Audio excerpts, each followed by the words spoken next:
کہ حضور پاک علیہ السلام کو خود کتنی تکلیفیں دی گئی۔ حضور علیہ السلام نے فرمایا مجھے راہ خدا میں جتنی تکلیفیں دی گئی ہیں اتنی کسی نبی کو نہیں دی گئی۔ آپ کے راستے میں کانٹے بچھائے گئے۔ عقبہ بن ابی معیط نے آپ کی گردن میں چادر ڈال کر اس کو اتنے بل دیے کہ گردن گھٹنے لگ گئی۔ حضرت ابوبکر آئے تو آپ کو بچایا۔ اسی عقبہ نے سجدے کی حالت میں آپ کی پشت پر نجاست سے بھری ہوئی اونٹنی کی جیلی ڈالی، گوشت کا لتھڑا ناپاک جو ہوتا ہے اوجڑی وہ ڈالی، اور حضرت فاطمہ آئی تو اسے اٹھا کر کے پھینکی۔ انفرادی طور پر تکالیف دینے کے ساتھ ساتھ مکہ میں ابو لہب کی قیادت میں 25 رکنی کمیٹی بنائی گئی، جس میں آپ کو اور آپ کے اصحاب کو تکالیف دینے کے لیے نئے نئے طریقے معلوم کیے جاتے تھے۔ یہ لوگ کفاران مکہ بیٹھ کر کے مشورہ کر کے کہ حضور کو کیسی کیسی تکلیفیں دی جائے، اس کی میٹنگ کرتے تھے۔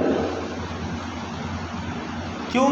تاکہ حضور جو ہے صلی اللہ علیہ وسلم یا تو تبلیغ دین چھوڑ دیں یا مکہ چھوڑ دیں، یا تو تبلیغ دین چھوڑ دیں یا مکہ چھوڑ کر چلے جائیں۔ ایک مرتبہ وہ سب اکٹھا ہوئے، کہنے لگے کہ ایام حج میں دور دراز سے لوگ آئیں گے تو محمد صلی اللہ علیہ وسلم انہیں تبلیغ کریں گے، تو اس لیے کوئی ایسی تدبیر سوچو کہ لوگ ان کی بات پر کان ہی نہ دھریں، ایسی تدبیریں کی جائے کہ لوگ ان کی بات ہی نہ سنیں۔ ایک بولا ہم یہ کہیں گے کہ یہ ایک شخص کاہن ہے، کاہن یعنی جو جیسے آج کل ہمارے جوتشی ہوتے ہیں ہے نا، جو ہاتھ دیکھ کر کے خبر دیتے ہیں، تو اس ٹائپ کے یہ جادوگر سمجھ لیجیے، تو ہم کہیں گے کاہن ہے۔ ولید بن مغیرہ نے کہا کہ میں نے بہت کاہن دیکھے ہیں، محمد کاہن نہیں ہے۔ اگر ہم یہ کہیں گے تو لوگ ہمارا جھوٹ پکڑ لیں گے، کوئی اور الزام سوچو، یعنی جو کاہن ہوتا ہے وہ جھوٹی خبر دیتا ہے، لیکن محمد صلی اللہ علیہ وسلم کو وہ خود ہی کہہ رہے ہیں کہ ہم نے کبھی جھوٹ بولتے دیکھا ہی نہیں، تو ہم اگر ان کو کاہن کہیں گے تو لوگ ہمارے خلاف ہو جائیں گے۔ پھر ایک بولا ہم اسے معاذ اللہ دیوانہ بتائیں گے۔ ولید بولا کہ محمد کو دیوانگی سے کیا نسبت۔ ایک اور بولا ہم اسے شاعر کہیں گے۔ ولید کہتا ہے کہ ہم جانتے ہیں کہ شعر کیا ہوتا ہے، محمد صلی اللہ علیہ وسلم کے کلام کا کوئی کلام کو شعر سے کوئی نسبت نہیں، یعنی حضور کا جو کلام ہے وہ شعر شاعری نہیں ہے۔ اور ایک بولا ہم کہیں گے کہ وہ معاذ اللہ جادوگر ہے۔ ولید بولا محمد صلی اللہ علیہ وسلم جس طہارت و نفاست سے رہتا ہے وہ جادوگروں میں کہاں ہوتی ہے، یعنی جو جادوگر ہوتے ہیں وہ غلیظ رہتے ہیں، ناپاک رہتے ہیں اور ناپاکی کو استعمال کرتے ہیں، ناپاکی میں عمل کرتے ہیں، ناپاکی کھاتے پیتے ہیں، تب جا کر ان کے جادوگری کا عمل جو ہے مکمل ہوتا ہے، کیونکہ شیطان جادوگری شیاطین کی طرف سے ہوتی ہے اور شیاطین خود ناپاکی پسند ہوتے ہیں، تو جو اعمال کیے جاتے ہیں جادوگری کے لیے وہ تمام کے تمام ناپاکی میں کیے جاتے ہیں۔ تو ولید بن مغیرہ خود کہتا ہے کہ حضور صلی اللہ علیہ وسلم کو ہم نے اپنی آنکھوں سے دیکھا ہے کہ وہ کبھی دور دور تک ان کے ساتھ ناپاکی ہم نے کبھی دیکھی نہیں ہے۔ آگے کہتے ہیں جادوگروں کی صورتیں منحوس اور عادتیں خبیث ہوتی ہیں۔ جادوگروں کی صورتیں کیسی ہوتی ہیں؟ منحوس، ڈراؤنی، ایسی ہوتی ہے کہ جس کو دیکھ کر نفرت پیدا ہو، اور خبیث عادتیں ان کی ہوتی ہیں، گندی عادتیں ہوتی ہیں۔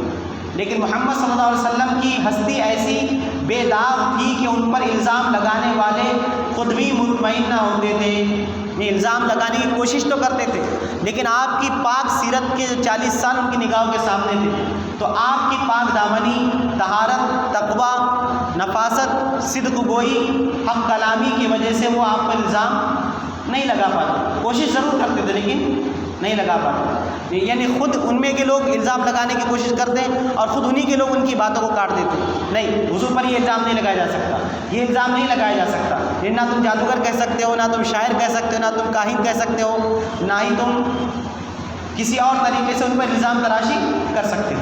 پھر کیا ہوا؟ عاجز ہو کر لوگوں نے ولید سے کہا کہ تم بزرگ ہو، یعنی اس جماعت میں وہ ان کفار کی جماعت میں وہ جو تھا بڑا تھا، عمر دراز تھا، عمر رسیدہ تھا، تو اس نے لوگوں نے کہا کہ تم بزرگ ہو، تم بتاؤ ہم اس کے بارے میں کیا کہیں۔ تو ولید بولا سچ تو یہ ہے کہ محمد صلی اللہ علیہ وسلم کے کلام میں عجب شیرینی ہے، یعنی عجب سی مٹھاس ہے کہ بس یہی کہا جا سکتا ہے کہ اس کے کلام سے باپ بیٹے بھائی بھائی بیوی اور شوہر کے درمیان جدائی ہوتی ہے، اس لیے اس سے بچتے رہے۔ ہم اس کے علاوہ کچھ بھی نہیں کہہ سکتے، نہ ہم اس کے علاوہ دوسرے کو الزام نہیں لگا سکتے۔ یعنی حضور کی بات ایسی تھی، حضور ایسا کلام فرمایا کرتے تھے کہ جو حضور کی بات سنتا وہ ایمان والا ہو جاتا۔ حضور کی زبان میں اللہ نے وہ تاثیر عطا فرمائی تھی کہ سننے والا آتا دل کی کانوں سے حضور کی باتیں سنتا اور سنتے ہی مشرف با اسلام ہو جایا کرتا تھا۔ آگے سماعت فرمائیں۔ جب کفار مکہ نے مسلمانوں پر ظلم کے پہاڑ توڑنے شروع کر دیے تو حضور علیہ السلام نے ان کو ہجرت کی اجازت دے دی۔ اجازت ملنے پر 12 مرد 4 عورتوں پر مشتمل چھوٹا سا قافلہ بندرگاہ شعیبہ سے جہازوں میں سوار ہو کر حبشہ روانہ ہو گیا۔ اس قافلے کے سردار حضرت عثمان رضی اللہ تعالیٰ عنہ تھے، ان کے ہمراہ ان کی بیوی اور حضور علیہ السلام کی بیٹی تھی۔ اس قافلے کے پیچھے ایک اور قافلہ 38 مرد اور 18 عورتوں پر مشتمل حبش سے نکلا۔ اس میں حضور علیہ السلام کے چچا اور بھائی حضرت جعفر طیار بھی تھے۔ کافروں نے سمندر تک ان کا پیچھا کیا مگر وہ کشتیوں میں سوار ہو کر جا چکے تھے۔ قریش اور ابو سفیان کی قیادت میں حبش کے بادشاہ کے پاس ایک وفد بھیجا۔ وہ بہت سے تحائف لے کر دربار پہنچے اور کہا کہ ہمارے کچھ لوگ آپ کے پاس آ گئے ہیں، انہیں ہمارے حوالے کر دیجئے۔ بادشاہ نے کہا میں مہاجروں میں سے ان کا دعویٰ سننا چاہتا ہوں، یعنی پہلے ایسے حوالے نہیں کروں گا، پہلے سنوں گا کہ تم جو ان کو حوالے کیوں کیا جائے، تمہارے جو لوگ مکہ سے ہجرت کر کے حبشہ پہنچے ہیں تو وہ مکہ سے حبشہ کیوں پہنچے ہیں، تو میں پہلے معلوم کروں گا، اس کے بعد تمہارے حوالے کروں گا۔ ٹھیک ہے۔ چنانچہ مسلمانوں نے اپنی طرف سے جعفر طیار کو وکیل مقرر کیا۔ اس نے آپ نے نجاشی بادشاہ حبش کے سامنے تقریر کی۔ اب آپ کی تقریر کیا تھی وہ بھی مختصر سماعت فرمائیں۔ آپ نے تقریر کی حضرت جعفر طیار نے کہ اے بادشاہ، ہم جہالت میں مبتلا تھے اور بت پرستی میں تھے، مردار کھاتے تھے، بیہودہ باتیں کرتے تھے، ہم میں انسانیت اور مہمانداری نام کو نہ تھی، ہم کسی قاعدہ اور قانون کے پابند نہ تھے۔ ایسے میں اللہ نے ہماری طرف ایک نبی مبعوث فرمایا جس کے حسب و نسب، سچائی، دیانتداری، تقوی و پاکیزگی سے ہم واقف تھے۔ اس نے ہمیں بتایا کہ خدا ایک ہے اور بت پرستی چھوڑ دو، سچ بولو، وعدہ پورا کرو، گناہوں سے دور رہو، نماز پڑھو، صدقہ دو، روزے رکھو۔ بس ان باتوں پر ہماری قوم ہم سے بگڑ گئی، جہاں تک ہو سکا ہم کو ستایا۔ جب ہم مجبور ہو گئے تو آپ کے ملک میں پناہ لینے کے لیے آ گئے۔ بادشاہ نے یہ سن کر کہا تمہارے نبی پر جو کلام نازل ہوا وہ سناؤ۔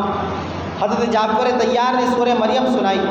بادشاہ یہ سورہ سن کر بہت رویا، کیونکہ بادشاہ جو تھا وہ حضرت عیسیٰ علیہ السلام کا امتی تھا، یعنی عیسائی تھا بادشاہ۔ اب جب کہ حضور کا امتی ہو چکا تھا لیکن عیسائی تھا وہ بادشاہ اس وقت۔ جب حضرت جعفر طیار نے سورہ مریم سنائی تو رونے لگا اور کہنے لگا کہ محمد تو وہی رسول ہے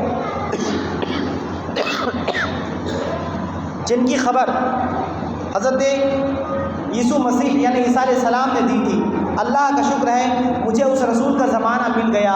سبحان اللہ۔ بادشاہ نے حکم دیا کہ مکہ کے وفد کو دربار سے نکال دیا جائے، یعنی وہ لوگ جو ان مسلمانوں کو لینے کے لیے آئے تھے مکہ والے، بادشاہ نے کہا کہ ان کو نکال دو، یہ جو ہے یہ غلط لوگ ہیں، اور جو حضور علیہ السلام کے ماننے والے جو آئیں گے سچے لوگ۔ سبحان اللہ۔ پھر آگے انشاءاللہ آگے کیا ہوا وہ واقعات کل سماعت کرنا۔